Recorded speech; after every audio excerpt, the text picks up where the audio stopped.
This is an MCM crossbody bag. So, reserve na po siya. Na-sold siya nung nag-live ako last time. Ayan. Meron siyang dust bag na kasama. Meron siyang mga care cards and care booklets. Let us see kung ano po yung itsura ng bag. Gold hardwares po yung bags. Maganda po yung rank nito.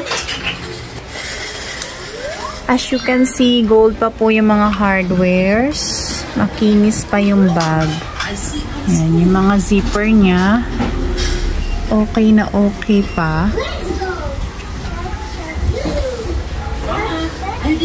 That's it. Maganda po yung rank ng bag. Mukha siyang bago. So, may kasama po siyang detachable long strap, adjustable, para siyang guitar strap kasi malapad. Ito po yung bag. So, gold hardwares, zipper, wala po tayong masabi. Ang ganda ng rank nito. Yan yung mga corners. Na-sold po siya for 13,000 pesos. Mayroon po siyang pocket sa likuran. Ayan, ganyan po. I think kasya yung long wallet dito. Ito yung mga corners, makinis din po. No discoloration. Diba? Mukhang bago to, guys. Ang swerte ni Ma'am V dito. Yung nag-bundle dito.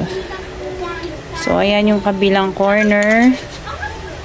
Mukha talaga siyang bago. Ang sarap i-keep ng mga ganito, mga sis. Yung magagandang rank na pre-love na nakuha nyo. Super murang makukuha tapos mukhang bago, diba? Ayan, ganda-ganda. Open natin.